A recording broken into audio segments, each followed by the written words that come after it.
All right, this day has come, okay? The Kansas City Chiefs are the back-to-back Super Bowl champions, and it's weird. I'm going to be honest. It's weird. Like, I'm kind of feeling, when Brady was doing his thing, I was cool with it. I'm like, this dude, he doing that thing, all right? But now the Chiefs, I don't know if it's that they're cockier or what it is, but they are cocky, and they think they're so cool. You're still not cool.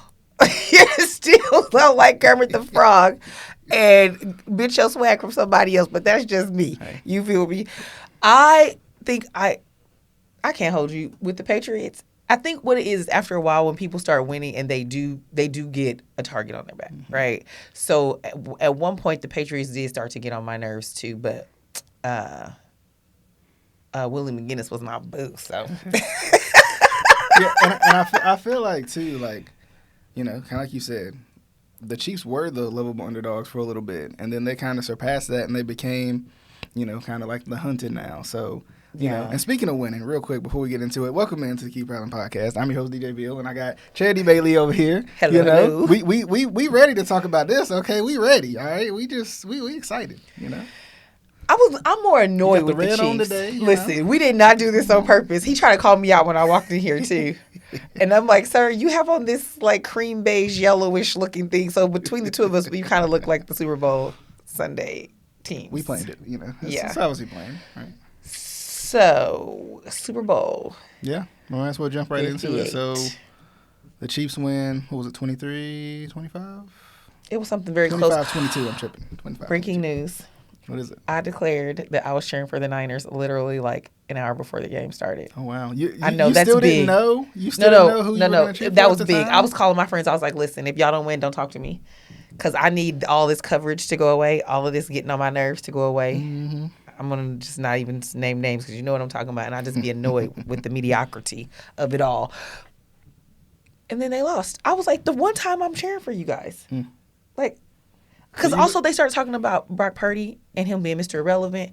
And my friend, she was like, but why do they keep calling him that? That's rude. And I was like, no, girl, that's literally the last person selected of the draft of his year of that year. It's called Mr. Irrelevant. They have a whole media tour. They go to Disneyland. They do all the stuff. And that's their thing. And you typically don't hear from them again. So that is an underdog story that I can get behind. That's also, a story you've never really seen either. Ever. Yeah. Also, oh gosh, what's Eric's last name? Bieniemy? No. He plays for the Niners. He's my cousin's best friend and her son's godfather. He's a linebacker. He had a really big play during the Super Bowl game. He's from Sacramento. He went to school in Oak Grove. They don't have Eric Hendricks, do they? No. No? What's Eric's name? I'm finna text her. Look, I'm blanking on his The point is, he's from home, and I'm like, fine, I'll finally cheer for y'all. That's the point. Armstead? Is it Armstead? Yes, There yes. we go. I'm like, I see it in my there. face. I mean, it's like right here across my head, running through my brain, and I just can't think of his name because we just call him Eric. Anyway, really sweet dude, gives back to his community, family man, really good to my cousin and her child, and that's his godfather. Like, and he's a heck of a godfather. He be showing up at games and practices, and spoils him and gives him life lessons and life knowledge to the point where my little cousin don't want him to come to his games no more. Oh, wow. He'd be like, you're taking all the attention away from me. But he's not that dude. He's a very, very humble dude, just that people flock to him, because he is a community dude. The point is, I feel like Tyra. We were all rooting for you. And look what you did. Yeah, I think I was a little disappointed. And not because I wanted the Chiefs to lose that badly, but I kind of just wanted to see the 49ers win. They've been there before. They were there against the Chiefs last time. They have this. The Ravens. They have not won since the 90s. Story. Yeah. They're not the underdog either, by the way. In this occasion, they were, though, right? Am I wrong? No. They've had really good teams. They just can't seal the deal. That's true. Now, that's where the Packer in me is not letting you get away with that. Because Niner fans are cocky. Like, at home, they get on my nerves. Like, get on my nerves, for real, for real. They cocky, they loud, obnoxious. One of my friends, some of my friends would say that about me, but whatever. Pop, meat, kettle. But they're not the underdog. Like, they have a really good team, a really good defense. But I really, really, really just wanted this for Brock Purdy. Mm-hmm. Yeah. Because he literally is the underdog. He's Mr. Irrelevant, and you never see that. That's why I think everybody fell in love with Tom Brady, too. In addition to him marrying a model and then, like, just turning into Mr. GQ. Yeah. But he went sixth round or something like that, right? Yeah. And he was, like, you go from 6th round to like creating a dynasty, being a part of it, leading it, and then not only doing that, playing for as long as you did, and on top of that, you got another Super Bowl outside of that dynasty. So that really says something about you. Like double cemented yourself. Yeah. And also, stop this Mahomes is a GOAT. We just want to label people so quickly. That's true. Yes, you're a very good football player. And like, I was watching a talk show the other day, and they were like, "Oh, the way he just started running," and I was like, "Ladies, y'all clearly don't watch football enough to know that." But he is that dude, though. Yeah. I'm like, he has a reputation for running. It's not like he was just running for his life, but like, I just find it funny sometimes how slow he ends up running, but how far he ends up going. I'm like, yes, you're right, because it's almost like the video game. Like you're like, this is happening in turbo slow-mo. Yeah. But you know what it is? Did you see that picture they put out of him? And he was a really good sport about it, though. I think it was after the NFC Championship game.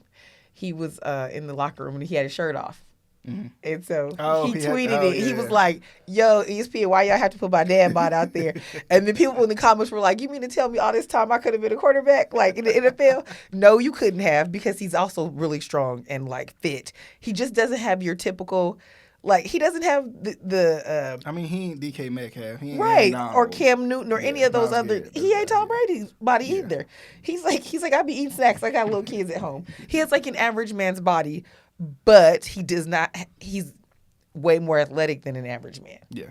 So there's that. Let's talk about that, because yes, the GOAT thing is thrown around a lot. And by the way, real quick, first things first, I want to ask the people out here, do you think Kansas City is a dynasty? We're going to get into that discussion. But also, for my Carolina Panthers fans, because I know it's what you watch this, watch this show for, we are going to talk about the Carolina Panthers here in a little bit. We get into the first news first, and then we're going to talk about the Carolina Panthers. Something that you guys, maybe you guys gave me the idea, maybe you didn't. And if you didn't, leave in the comments what your idea you want me to talk about is. But it's interesting because this GOAT conversation, it's kind of it gets thrown around a lot. I think in the era of social media, too, and instant gratification, I think everybody's like, well, he's a GOAT, and he's a GOAT, because everybody has a voice now. Well, and it's not even the voice. It's just that even in real life, like, people are like, I'm a coach.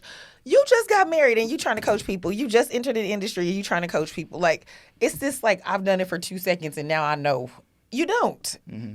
Okay, you are a very good football player. Patrick Mahomes is a very good football player.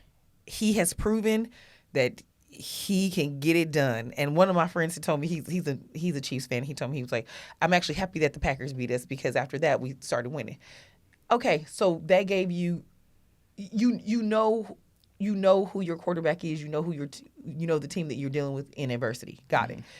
But like GOAT, dynasty, yes, back to back, sure, three-peat even if it was a three-peat. But I feel like Tom Brady built a dynasty. I feel like, what is it, Steelers, dynasty. Like, I feel like to have a dynasty, you got to have like 5 or 6. What, now, are we talking, because I think there can be a difference, and maybe you'll disagree, but I think there can be a difference between an organizational dynasty and a dynasty built by certain players, like a certain core group. That team. You know what I mean? Team. So, like, for example, like, the Steelers are a dynasty organizationally, right? Because they have the pedigree, they have championships.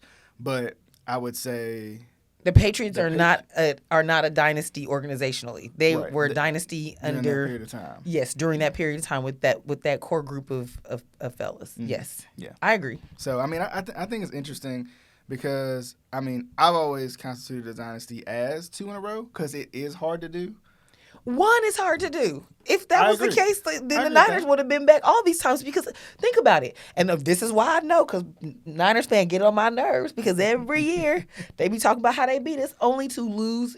So last year they lost in the NFC. The year before that, or in 2020, they lost in the Super Bowl. So it's like, okay, y'all keep beating us, but then you lose in the NFC or you lose in the big game. So then what are we even talking about? Mm-hmm. You get there and you flop. So then what you chirping for? Yeah. And maybe dynasty is also probably one of those words that gets thrown around a lot too. It does. Right? But like I think it's interesting because like when you look back, you see like certain, like even with like the Packers, right? Because it hits closer to home with you. with Aaron Rodgers, I wouldn't say the Aaron Rodgers era is a dynasty era per se. No. But there was a lot of success in that era. Yes. And even for And a Aaron Super Bowl. Rodgers, as great as, and a Super Bowl, even for Aaron Rodgers, as great as he is, it was hard for him to win more than that. Well, because also it's a team sport, and you're not in charge of putting teams together. And even when you do have a hand in it, and you put, because we had some teams that was like, okay, this is it, Super Bowl. This is a Super Bowl year, and then flukes happen. Injuries happen. You even saw during the Super Bowl. What's his name? He was on the sideline. Greenlaw, Yeah, like that was terrible. Yeah. But you can have you can put together this all-star team. Offense can be clicking deep. I mean, even with Aaron Rodgers at the beginning of this season with the Jets, we did not. Nobody saw that coming. And if you did, you lying. Like, even if you go, well, he's old, he was gonna get hurt. Nobody saw that coming. The first game, like, what was it, like 4 plays in? Yeah. So there's all these variables, which is why one is Eagles. Same thing. Nobody saw the Eagles falling apart like that. Yeah. That's why you got to get it done, because now the Kelsey brother that we all love ain't got no ring. Yeah, that's true. And there's no reason that Hurts shouldn't have a ring. And kind of like you said, it's always hard to get back. That's why when they talk about the Super Bowl hangover, they more so talk about the team that loses it than the team that wins it. Because, yes, the team that wins it is the hunted, but the team that loses it got so close. They're right there, and for whatever reason, it's harder to build on that because everybody's coming back healthier, teams are improving, you're going to lose players, you're not going to have the same team. Well, now they're on to you, just like with the Eagles. And then also, again, like you lose pieces, coaching staff, GMs, players, retired. Like, okay, so the Eagles are going to look completely different. Even if they do everything the same from a couple years ago, you know why they're gonna look different? Kelsey's gone. Yeah. Jason's out. Yep. And Jason is a big part of that O-line. Yeah. That's like. And it's funny because I think some people might push back to that and say, well, one person doesn't make the offensive line, but one person can make a big impact in the offensive line. Marshall Yonder for the Baltimore Ravens, that offensive line has not been nearly as good since he retired, but we don't want to have that discussion. Well, but you're right. It can be said that one person doesn't make the line, but you take that key piece away and it changes. That happened with the Packers defense too. And the thing is, it's like, oh, okay, Charles Woodson, not only is he just an amazing defensive player, but also he's passionate. And like during the Super Bowl, I remember they said they went into the locker room and he was like, yo, what y'all doing? Yeah. And Jason Kelsey, even though he is, Mr. I just want to wear my flip-flops and I just want to, just go play football, he takes football very seriously. Right. And he takes his quarterback very seriously. And so, again, there's things that happen on the football field and there's things that happen in the atmosphere and in your locker room and help your mental fortitude and all of that stuff. It's not just X's and O's. And so, yeah, those teams don't look the same. So, yes, going once is a big deal. Going twice, 3 times, and to your point, the fact that the Niners have been there now, twice in 4 years? Twice. They've been the NFC Championship game, 3 or 4 years in a row? That's hard to do within itself. It's hard enough to stay healthy. And this is the thing about the Chiefs also that I think sometimes we forget. Because we saw what Brady did, and what Brady did is something that probably won't be repeated. Even though the Chiefs have 3 now, and it's early in Mahomes' career, and you feel like you have your quarterback, you have your coach. Number one, Andy Reid's getting older. We don't know how long he's going to stay. Travis Kelce's getting older. We don't know how long he's going to stay. And you can't. How old is he? 34. Okay. The thing is, and he's great a tight teams, end, so they don't play nearly as long as quarterbacks would play. Well, the thing is, great teams make it look easy, and that's why people be talking all that yin yang. Also, that's another variable: weather conditions, all kinds of stuff. Your division. Perfect example: the Lions. Who saw them coming? Yeah, not like that. I think we Not saw like them getting that. better. I don't know if we saw them doing. We saw them getting better last year. We didn't see them coming like this, but now next year everybody's gonna be gunning for them. Yeah. But also now their team, they got some players retiring. They got some players that are going to get traded. Yep. So our division is going to look completely different next year. And then other teams are going to get better within that division also. Yep. So, it's one of those things, and that's kind of like the thing about Kansas City is a lot of people feel like now that he has 3, he's only 27, 28, whatever he is, right? They're like, oh, he can only get better. It gives you room to get better, yes, but let's not forget that it's not that easy. Correct. And once again, we talked about this before. Correct. We talk about how good other teams were on paper versus the Chiefs. Eventually, that catches up to you. That teams are better than you, right? Yeah. Like the Chiefs are good. They have the pedigree. They have the same guys who won the Super Bowls before. They still have those guys. They still have that coach, right? So they still have that offensive system. Once those things start to change, which literally could be this offseason, you never know. That's how quickly things change. Then it becomes, okay, who's next? Because the AFC is stacked. The NFC is stacked, right? There's no guarantee the Niners get back. Yeah. So, I mean, that's why you got to seize the moment. Yep. Can we talk about some of these storylines? Yeah, go ahead. First of all, you were just talking about your about Coach Andy Reid. Kelsey can try to make it, blow it over and all of that. You just don't do that. You don't run up in your coach's face. You don't push a senior citizen. Like, control yourself, sir. Now, I will say, this is why I do love J.C. Kelsey. That's the Kelsey brother I love. I used to think Travis was cute till he wasn't, because now he got my nerves. But on their show, they discussed it, and he was like, bro, you can't do that under any circumstance. He was like, you can't lose your cool. You can't touch your coach. He's like, you can't even get in your coach's face like that. Yeah. And it's true. Yeah. I don't care how they, Travis is like, I owe my career to him. If he leaves tomorrow, I'm behind him and all. That's fine. And Andy Reid's also going to give you the PR excuse. Also, we know that there are other players that would never get away with that. Y'all gave Marcus Peters a couple years ago won't even on the team the next year. Oh, he didn't even touch Harbaugh, but he was mad at him. Antonio Brown. I mean, he is known to act out, but I mean, I'm saying anytime he's fussing, they made a big old deal out of Mahomes fussing at his peers. Yeah. So you listen, y'all go ahead and do the math on that. You and I know what's going on. The thing is, you just can't do that. And like his brother said, under any circumstance, there's no there's no brushing under the table, joking it off. There's just you and you're a leader on that team. So you lost your cool in the moment. Yeah. And you're shouting to put you in over somebody else. I get it. You're a competitor. You're this. You're that. That is your coach. This is not your team. You're a tight end. You're not the quarterback. Yeah. Like, stay in your lane. You're just popular now. Yeah. But you're not, like, when we... And it's weird because... They call receivers divas for acting like that, but ain't nobody called him a diva. Yeah. Chad Johnson used to get in trouble all the time for that kind of stuff. Yeah. But he was a diva. He was high maintenance. Yeah. That's true. T.O. Yeah. You want to keep going down the list of these brothers that get in trouble for that? But the thing is, previously, when would Kelsey have even done that? That's what I'm saying. You're getting too big for your britches, as the old ladies used to say. Yep. You smelling yourself. Calm down. Yep, exactly. I agree. I mean, I think, like, I thought it was a little crazy when I watched it. I saw it live, and I'm just like, whoa, okay. It's just one of those things where, like, it don't make no sense. Like, gather yourself. Like, I get being frustrated, but you being frustrated about what? Weren't they down like 7 at the point? Yeah, like, it wasn't dire. It wasn't. You're just a diva, and you want everything to be about you. Now the other thing is, or that's what it's giving anyway. I can't say because I don't know the man. I'm saying that's what it's giving. The other thing is, Andy Reid. This is how you know he's getting older. He would have done him back.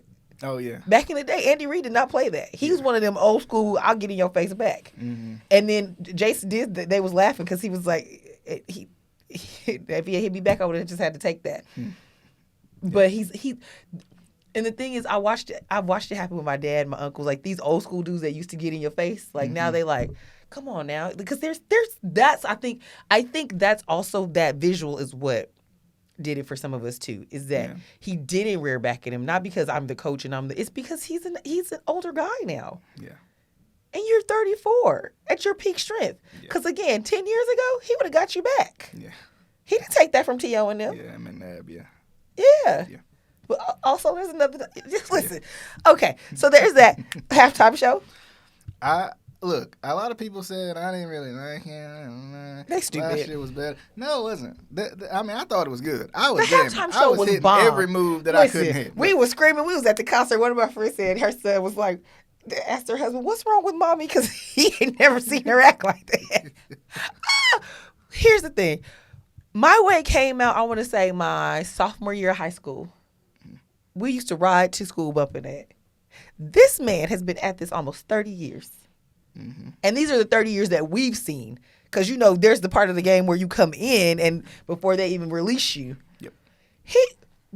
You tell me somebody that's got a catalog like that, and if you watch the ebbs and flows of Usher's career, mm-hmm. the ebbs and flows, when everybody went into that party rock mode, he was like, hold, mm-hmm. please, I got you. Yeah. Like, he has something for everybody. And he has men, grown men, I want to make like body rolling. When I went to his concert in 2009, grown men, body rolling, doing the Running Man, and he said it then. He was like, y'all been at this with me a long time. We went to high school together. We went to prom together. We got married together. We got divorced together. And what you saw on that stage, like, also the celebration of Atlanta and black culture was like front and center with Jackson State's band out there. The Sonic Boom was out there booming. Luda, Lil Jon, her was out there looking like Sheila E. and Prince had a baby. She from the 707 saying backwards, you feel me? I was like, yeah, somebody gonna say, well, there could have been more dancing, but I get it, he's old. Most people cannot sing on their own. He used no tracks. Most people cannot dance and sing together. Most people cannot skate. He did all three and did the splits under will.i.am. Yeah. What do y'all want from this man? But your favorite could never. Yeah. And that was another problem. They kept cutting to her. I'm like, there's all these celebrities in the house, and y'all just nothing was even going on with the Chiefs, and they're like, cut away. They Like, didn't even mention Ice Spice was right beside her.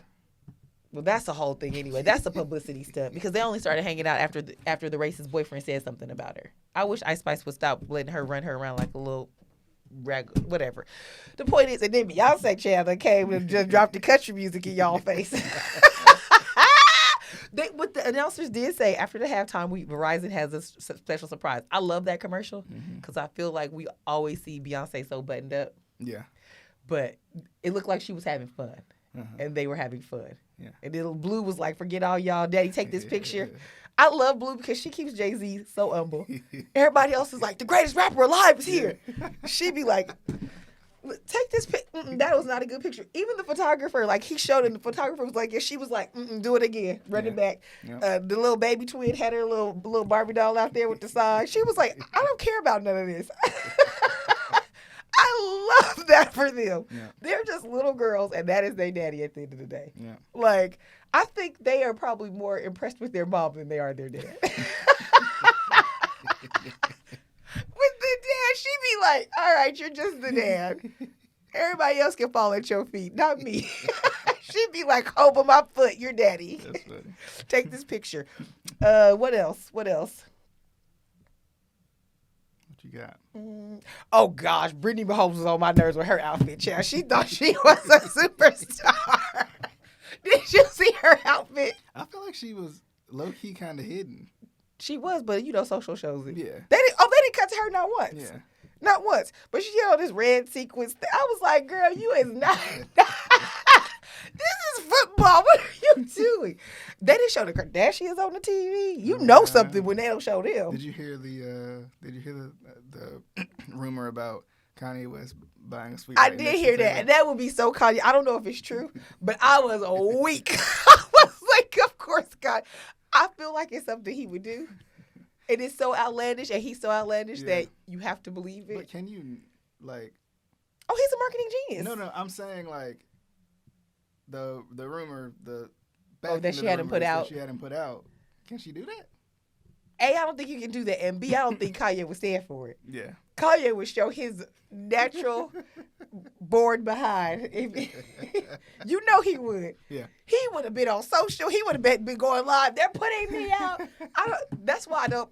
First of all, as much as that situation gets on my nerves, I don't think that she would do that out of the game. Maybe they would say, you know what? Let's just not have you sit right here. Mm-hmm. But not out the game. And also the way we know Kanye, the way he can cut a fool. I just don't. And the fact that he ain't said nothing about it. Because if that was true. He just was on Instagram yesterday. He was so like, He ain't never at a loss for words. I can tell you He's that. never at a loss for words. Never that. Ever. I do love that some of the media surrounding the Super Bowl, Shannon Sharp and Cam had a conversation. Oh yeah. And then Cam and Warren Sapp, because they was kind of talking about Warren Sapp said something about him. I can't remember. He's a glorified running back or something. Y'all gonna leave Cam alone. Listen, and I ain't even from around here, but y'all been bothering Cam since he was in college, and y'all will not let him be great. Yeah. Curiously, just because it came up on Cam's podcast, so I was curious about it. What you thought? Do you think Cam's a Hall of Famer? Oh, I don't know. Because I think you can look at players right now, like, obviously Mahomes is a Hall of Famer, right? Like, there's certain other players, you could probably even say Lamar Jackson's probably a Hall of Famer if he couldn't play anymore. See, okay, I'm probably not the best person to ask because I don't remember his stats as much as I do his stunts, if that makes sense, right? Like, and if you would ask me in the moment, maybe I would have remembered a little better, but just like off the top of my head, when people say Hall of Fame, also I want that to stay a sacred group. Yeah. And a fraternity of, like, not a popularity contest. Yeah. Because even with that. Because Vic isn't in the Hall of Fame. Even though I think he has a couple of credentials where you could maybe make an argument. Mm-hmm. Right. He has a show coming out on Prime that I'm really interested in seeing. It's about black quarterbacks. Yeah. And I think it comes out this month for during Black History Month. But yeah, I can't say. I know that he was a very good quarterback. He was a game-changing quarterback. And the thing is, so how can you say that he's a glorified running back and then but they used to be all up on Tim Tebow and them cats? You can't do that. Yep. If it's good for the goose, it's good for the gander. And he was really good at being a, air quote, glorified running back. Yeah. But, like, he really was a tight end, running back, middle linebacker with a great arm. Yeah. Like, they don't make him like him anymore. Like, we don't want to have that discussion about the talent around him because about as soon as he got there, Steve Smith was out the door. Yeah. You know? So, like, you know, and then they went to the Super Bowl the next year after that with guys who will name later. Haunt him. I think that's what will haunt him. Yeah. Is that he couldn't seal the deal in the Super Bowl. And if he stayed with the Panthers, I think we probably are having another discussion. Mm-hmm. I think because he had to go, because, I mean, we're so quickly to forget. Cam went to the New England Patriots in the middle of the season. And then he came back to Carolina in the middle of the season. And I'm missing one of the teams I think he played for. But, like, that might be it. What? That might be it. But, like, he had 2 stints where he came in the middle of the season and you were just like, all right, good luck. Yeah. You know, with no second chance to be had. And I see New England is doing very well with Mac Jones. Yeah. Great. Well, and there is the Cam Newton effect because I was here the last time. I was here in 2014. And that team was an amazing team. What year was the Super Bowl team? It was 2014. So 2014, 2015. Yes. Yeah. And I left in September of 2015. So I'm talking to security downstairs in the valet in my building. And somehow Cam Newton came up. I don't even know how he came up. Or maybe he was in town. I don't know. I can't remember. I mean, and these dudes, so the one is a young buck. The other one is in his 40s, I think, like me. He's from New York, right? And he's a Brooklyn cat for real. Mm-hmm. And he's like, yo, Cam was the realest. He had us around here dabbing and carrying on. Yeah. And, like, to watch them have the conversation, and then, you know, I live next to a restaurant, so people are walking past, and this dude goes, I miss Cam so much. And I'm like, oh, you have 3 different men in me from different walks of life, different ages, different tax brackets, and they all are having this conversation about a quarterback who been gone 10 years. Yeah. And on. And you can't tell me that Cam couldn't have been more successful in Carolina. Yes. There's no way. So not only was he a great athlete, he made an impact to the community. And that's the thing. So the young dude was saying, like, because, again, it was 10 years ago, and I think he's in his 20s at this point. Mm-hmm. He was like, yo, we used to go to the camps, or, like, you'd see Cam, and he'd, like, stop and holler at you. Remember, Cam used to be on the little scooter things. They was like, hey, bro, you got to stop playing on those because people was getting hurt on them. Uh-huh. But you would just see him riding around uptown, and, like, kids would be playing, like, almost like Beast Mode, except Beast Mode is from Oakland, so it's a little different. But it's like he even used to take the L on the chin and pay to give kids the football. Yeah. Remember, they used to get mad at him. I'm like, y'all get mad at this man for doing nothing, for being a fan favorite. Yeah. Yep. Now, if he was a jerk, I could see you being mad. But you mad because he's a million. Okay, so now he pays the fine to get a kid's the football. Yeah. What? Yep. So the things that he did on the field, the things that he did in the community, I mean, he should be in the Panthers Hall of Fame, but they ain't gonna do that. But speaking of Hall of Fame, I think it should definitely be in the Panthers Ring of Honor. Ring of Honor, thing. yes. Like, I mean, because Mushin Muhammad is in that, and I don't think he's gonna necessarily make the Hall of Fame, but he was a great Panthers player. I know, but I'm saying the politics of it. Like, the fans love him, but I'm saying, like, for whatever reason, they wanted to paint Cam as a problem, too. And he just used to get attitudinal. Mm-hmm. But even with the whole, he didn't shake Peyton Manning's hand, there was a point where Peyton Manning didn't shake somebody else's hand and they didn't make a big deal of it. Yeah. Now, he was a little immature in the way he handled some things, which I appreciate now that he is older. When he gets criticism, he has conversations about it. Like, he could have easily, like, run over Kimberly Martin and some of the other analysts that was talking crazy about him, Shannon Sharp and them. But that's maturity. Going, all right, well, let's have a conversation about it, and also say it to my face. You feel me? But yeah, no. But speaking of Hall of Fame, Julius Peppers was inducted, or it was announced that he'll be inducted. Mm-hmm. That's big. Yeah, and he's a North Carolina dude too. Yeah, born and raised. I think. I think out of the guys who were nominated from the Panthers, it felt like he was going to be the main guy, you know, like to kind of even just lead that class. Beast. Yeah. No matter where he went. No matter. And that's the thing. Even watching him up there on the stage, I was like, that dude is still huge. Like, and the thing is, I think because the men in my family are huge, I always see big men as like, cheeky cheek. But even when he opened the door, I was like, now that got a big old house. And that door is huge. And he takes off the whole... I was like, oh, he's so sweet when he opened the door. And then you see him like this. And then everybody else is like this. And he's like, oh, looking down at everybody like, oh, y'all at my door. What's up? And even his family, like his wife and stuff, I'm like, girl, y'all is tiny, but that's just a big old man. Yeah. But he was so dominant. Yeah, he was. On the field. And to your point, any and everywhere he went, he made an impact. Yeah. Even coming back, he made one. Yeah. Yes. And so I love that he was inducted, because to your point, sometimes when you go to different teams and your role changes, you lose a step, or you have to, because your role has changed, you look less dominant, or you look less forceful, you look less athletic. But in every space that he went into, he was always himself. But that also goes to show that, like, the teams that traded for him, or the teams that he went to, were able to go, you know what, this is what he does, and we're going to let him do that. Mm-hmm. Where sometimes you don't get the opportunity to do that, so it's not your fault. Yeah. You know, it's the scheme that you're in. Right. It's the play calling. It's all of it. But they were smart enough to go, you know what, this is what he does. He eats for a living. Let that man eat. Yep. He hungry. Yep. Put him in the best position possible. Let's jump into this while you guys are hitting that subscribe button on YouTube, and I appreciate that already in advance. Okay, in advance. But as we get into this next topic, I'm just interested in what your thoughts would be about this, because you talked about Cam, we talked about his star power, we talked about his potential as a player, so he's going to be involved in this conversation. But also one Jake Delhomme, which Jeff Taylor a while back ago, he put in his Mount Rushmore over Cam Newton. Oh wait, we forgot Christian McCaffrey too. Oh yeah, in the Super Bowl. Yeah, I was sad for him. Yeah, I was sad for him too. But also, he's another dude that's going to be him, whether he's here in the Panthers, the Niners, whatever.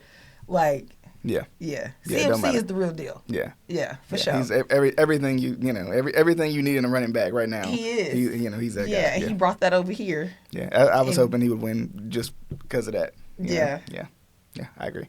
But, and speaking of, also in this discussion, because a couple years later, that's when CMC would come around. So like it starts to make you think, like, the potential. I know, of course, records matter.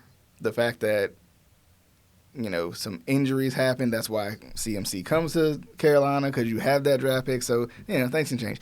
But I want to ask you guys out there, as Charity gets to thinking about it too, what do you guys think was the best chance for Panthers Dynasty? And it could be 5 years from now, if you want to say that too. But out of the Super Bowl runs that they had, where they made it to the Super Bowl, didn't win the Super Bowl, but they had a good core group, they had good core teams, what would have been the best bet? So you got the 2003 team. Let's skip to that one. That was the first time they went to the Super Bowl. They played against the New England Patriots. Of course, this was the second of the Patriots back-to-back as they kind of were on the beginning end of their run to being a dynasty. So you got quarterback Jake Delhomme. You got Stephen Davis at running back, who was pretty good. He had 1,400 yards. You had Mushin Muhammad and Steve Smith at wide receiver. Smitty. Yeah, Chris Magnum at tight end. Jordan Gross at right tackle. He was a rookie at right tackle back then. Julius Peppers. Yep, Julius Peppers. You got Chris Jenkins at D tackle. Mike Rucker at defensive end. Dan Morgan, of course, the new GM. He's at middle linebacker. Mike Minter at... I didn't realize Witherspoon was on that team, too. Oh, yeah, Will Witherspoon at the other linebacker, and then Mike Minter, too. So when does Thomas Davis come along? Because I know he was here in 2014 when I was here last time, too. Yeah, I think... Because I'm biased. I love TD and his wife, Kelly. KD and TD, they the real deal. Yeah. But he was another one, a personality like him. So he was on that. Dude. Yeah, he was on that team in 2015. So the team that lost to the Denver Broncos in that game. So you got Jericho Cotchery at wide receiver. Of course, you got Cam Newton at quarterback with Jericho Cotchery at wide receiver. Kelvin Benjamin. Williams. Yep. Kelvin Benjamin. This was the two-headed monster with D'Angelo Williams and Jonathan Stewart. You got Ryan Khalil at offensive line, Trey Turner at offensive line, Mike Tobert with a fullback, running back kind of combination right there. Yeah. Roman Harper, I forgot about him too. Yep. Yeah. You got Roman Harper, you got Trey Boston. I'm biased. Josh Norman was on that team before he started getting stiff-armed by Derrick Henry. You know, see, you so shady. You see how he got to be petty on the back end before he started getting stiff-armed? I'm about to stiff-arm you. Hush. Of course, Thomas Davis and Luke Kuechly, that combination was crazy. A.J. Klein was pretty good too. Star Latulele, I remember him. He was like, I think he was like a rookie on this team. You know, he's supposed to be pretty good too. Okay, well, I'm gonna answer your question and let y'all fight about it because I'm biased, and at least I own my biases. I'm fine. I'm absolutely pulling for the 2015 team, but again, also I'm that fan. I have a short memory. Yeah, and the city was buzzing when that 2015 they were. Because the thing is, when a team is winning, that's why I really hate this for the Queen City right now, because the Panthers suck, the Hornets suck. Like, dang, when a team is winning, like there's just a different air in the atmosphere, if you will. Mm-hmm. And I mean HEIR, air in the atmosphere. Yep. And the AIR is different. Yeah. So even in Oakland, when I moved there, it was like right before. So I moved here as that dynasty was being built, or should I say that era of the Warriors, and then the Niners when they're winning, when the Raiders are having a great season, like it all comes together, and it's just like you just feel it in the atmosphere, which is why Oakland doesn't look the same anymore because everybody moved out. It takes jobs, it does all of that, but like. The energy is different. Yeah. And so when I was here the last time, the energy was so different. Even in Phoenix. When I got to Phoenix, they were okay. But then the Suns out of nowhere in 2020 just boom. And then the Cardinals too. Yep. So it's like I just want that energy back in the city. Mm-hmm. But I feel like if they hadn't lost, because they came unraveled after that. Yep. After they lost. Yep. If they hadn't lost, I don't think the team gets. First of all, the confidence of the team changes too. Mm-hmm. And then, of course, you start pulling the team apart because then everybody... And also, sometimes I think those decisions are emotional too. Yeah. Because it's like, oh, we lost. All right, now just pull it all apart instead of sleeping on it. I don't think we necessarily need to just cut cut coaches the next morning and all of that. Mm-hmm. Now, some cases you like, listen, you've been losing all season. You cut on the Sunday of the last game. Yeah. I get that. But I feel like sometimes those are just emotional decisions. And if you like sit back and go, okay, now wait a minute, but what could we do different? Yep. And actually think about it instead of just off with your head, heads roll, and then we dismantle a team. Mm-hmm. And now here we are. Yeah. Yeah, I think.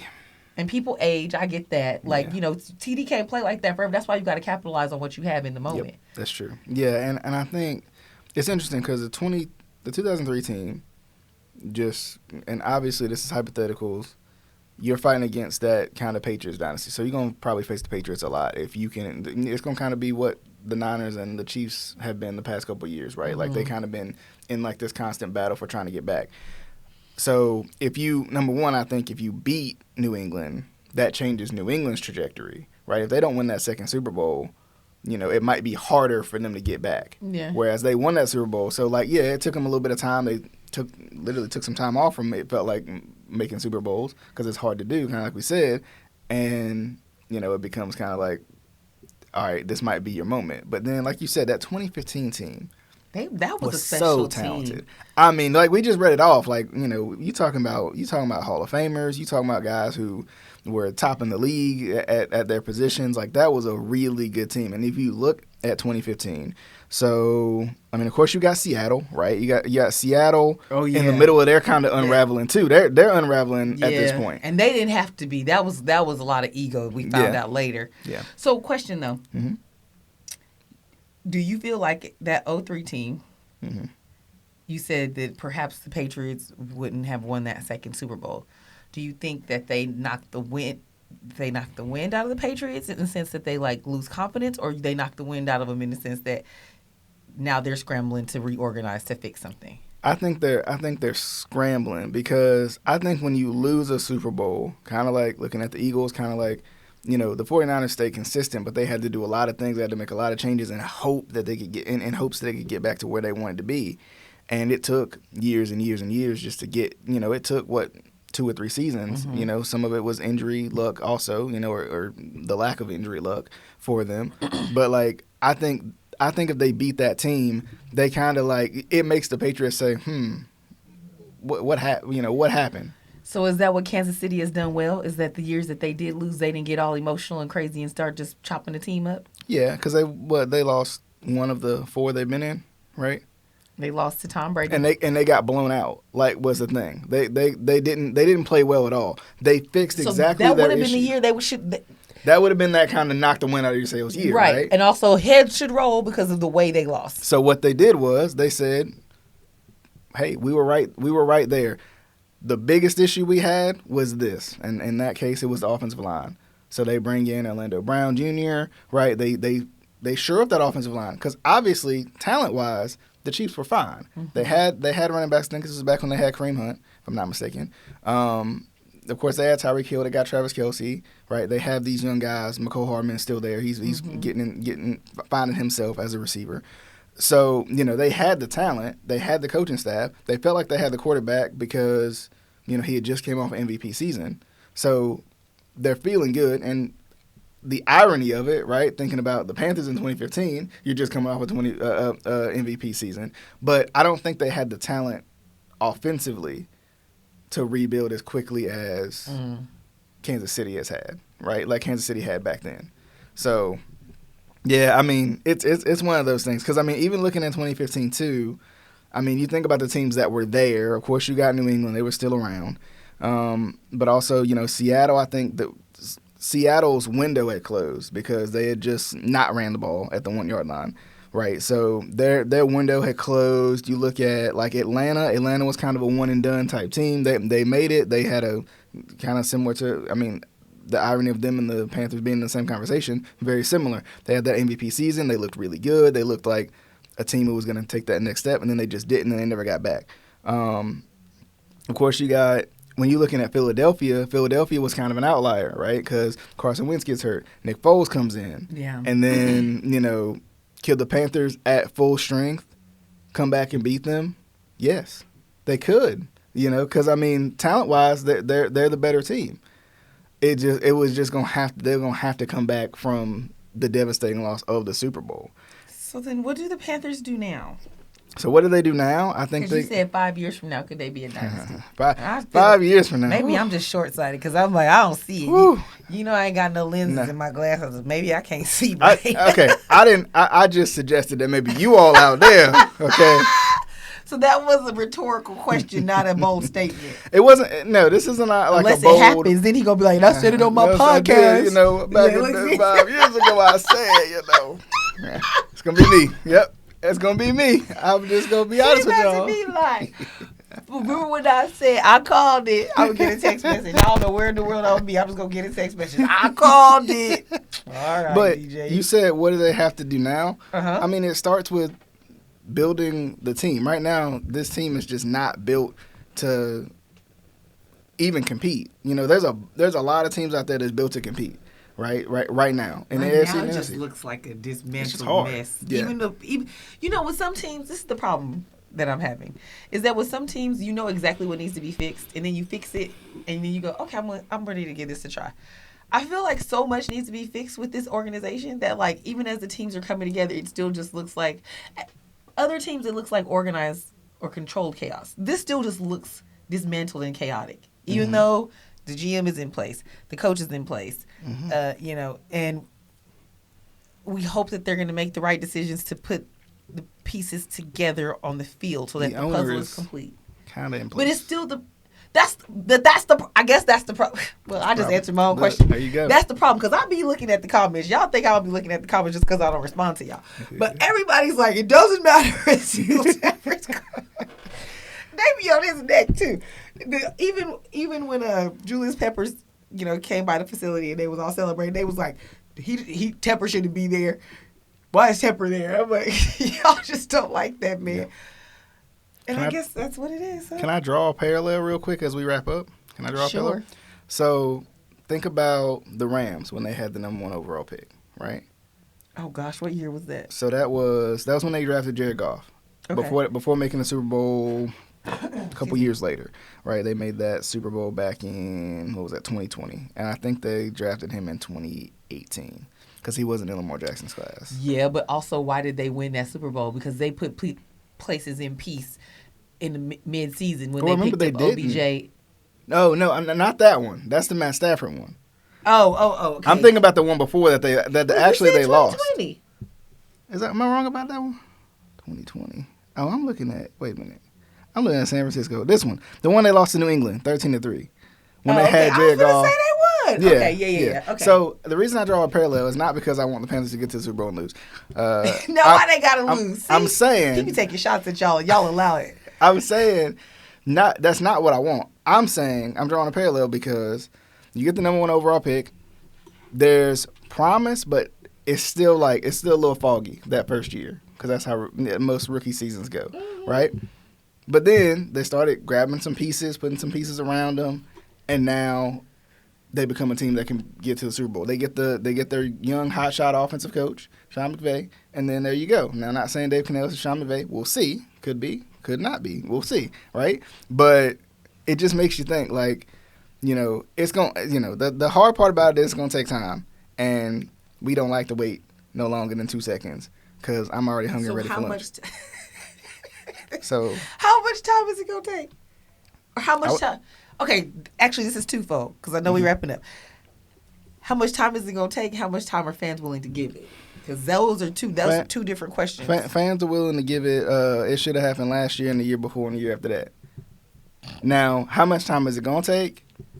I mean, I'd say give it a good 2 years because we have to remember. They've already given Bryce 1 year. That's true, but we have to remember that let's say Bryce Young comes out and just plays phenomenally next year. Like, I mean, you take what C.J. Stroud did and you copy and paste it to what Bryce Young does next year, right? So now you have promise, right? You have a ceiling that you can look forward to and you can be like, all right, they can attain that.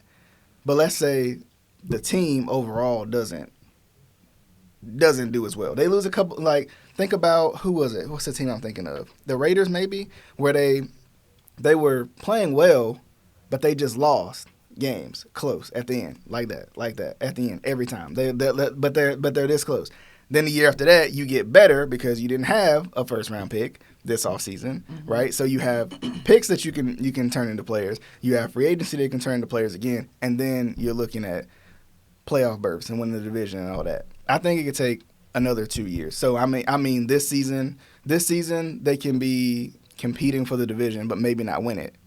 And then, which I think is a step up, obviously. But then the next season, right? So the season after that, so what, 2025, that's when I think they take the next step. Do y'all have till 2025? That's all I want to know, fans. Because I know y'all are right now. they hurting. They mad. I get it. Look, I feel you. Also, it would be one thing if it was close games, but these were just blowouts, and that's disheartening. But I know Raiders fans are also like, well, now we just don't get our hopes up because everything looks great and then we lose. So that argument is twofold too, because it's like, no guys, but we're right there, and they're like, okay, but you're right there, you keep losing. Whereas on the other side, you're like, y'all ain't even here. Like, you could have just stayed home. It'll definitely be interesting. I like I said, I'm excited. As we kind of finalize season 1 of the Keep Prowling podcast, I'm excited to take a little bit of time off. I know you're gonna miss me because I'm gonna miss y'all, but it'll take some time off to kind of it'll be interesting to see what the first news is of this kind of new league year, right? Because it starts. I mean, it practically already starts now, but I think it starts officially in like March or something. But if we start with the combine, then sure. Yeah. So I mean, there's a lot of teams can change in a year. I'm not saying the Panthers are going to do that, but I'm just saying. But they can. They can get really good in a year, and maybe not necessarily in the Super Bowl next year. But let's just say they compete for the division that is winnable, right? Now, does Tepper have his hands in stuff like Jerry Jones? I think so, because that's where all that CJ Stroud, Bryce Young stuff came Then that's the problem. Then we just going to keep having the problem because, again, he runs it like it's a fantasy league. You're right. My hope is Tepper I'm putting my faith in Tepper. I shouldn't do this, but I'm going to do it, all right? I'm going to put my faith in Jesus first, and then, he gonna spread the blessings to Tepper, all right? So Tepper is going to make these decisions, and then we're going to be good, all right? They're going to put out a petition on Tepper. You just want... These fans, they going to be like, can we do the Packers thing where we just own the team? Listen, we they are sick and tired. I don't blame them, though. Like, you just be like, okay, dude, get it together. If you want to play fantasy, go play fantasy. Go play DraftKings or whatever, because betting is about to be legal in North Carolina. I don't know, but do something else. And let your front office, let the people who you hired to do the job, do the job. It's their job. Yep. Might as well trust the people you hired, right? I mean, what a concept, child. Because the thing is, it's proven not like that what he's doing is not working. And again, the fans are starting to get disheartened, and so their vibe is off. And it's like, okay, come on, got to get it together. But to your point, we'll see. March is right around the corner. It's a couple weeks away. Combine will happen. The draft will happen. Trades will happen. Deadlines will pass.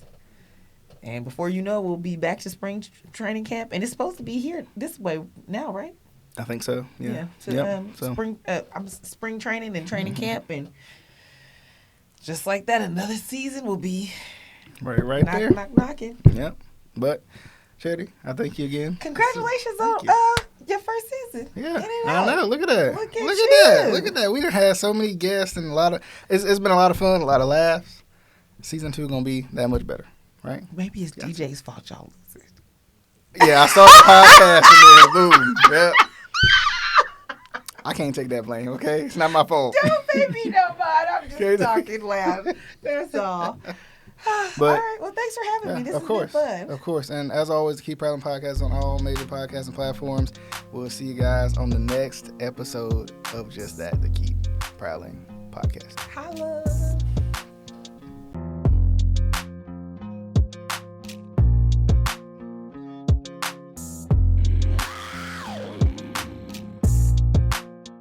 If you like this video, maybe check out the Delano Little Show and the 704 High School Highlight. Links are to the side.